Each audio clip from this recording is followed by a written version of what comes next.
pitch there. So we will carry on with some of your questions. So one that came in earlier is, what are you going to do to show Manawatu residents you understand that we can no longer continue disastrous CO2 pollution of the past 80 years? So one of the questions that relates to is that the key thing we have to do firstly is determine what is the view of the Manawatu district. Some people have very strong views on climate change, for and against, different opinions on what should be done, whether we should just let things play out, whether we should make major changes, and that's what we're seeking as an opinion from our community. A question that's associated with that is, should the Manawatu District Council have declared a climate change emergency? And this was something Council debated last year. And we came down firmly in the camp of no.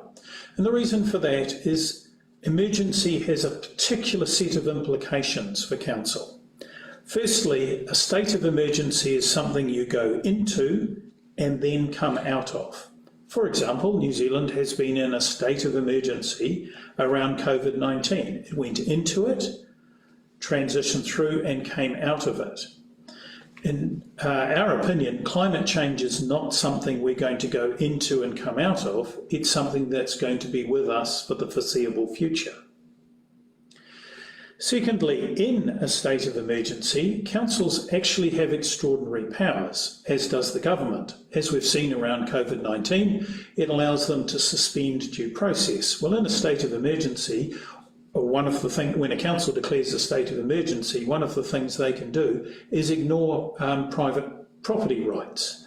We can literally seize the land people live on and make major changes to it.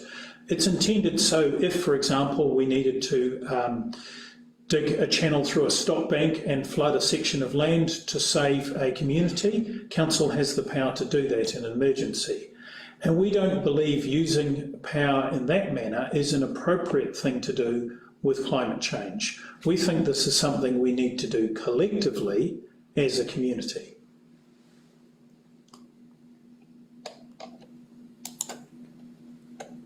So, just having a quick look to see if there's any more questions. So the key thing is we're at the beginning of our conversation and we do want you, the community, to be part of that conversation. So if you go on the council's webpage and look for the 10-year plan conversations, and you'll go in there and find the 5 topics. There's a lot of detail if you click on the climate change page with lots of links to other organisations as well. So we would like you to be part of the conversation. We will be developing this environmental strategy, which will probably take 18 months to develop and will be a process very similar to the community development strategy that many of you were involved in last year. So we certainly look forward to you telling us your views, and we are interested in hearing all views. Thank you. So that brings us to the close of the discussion this evening. Thank you very much for your questions. Sorry about the wee technical hitch in the middle, but no drama there. We'll invite you to respond to our poll on the topic or add any further questions or comments. And remember, as Alison said, to have a look at the climate change website.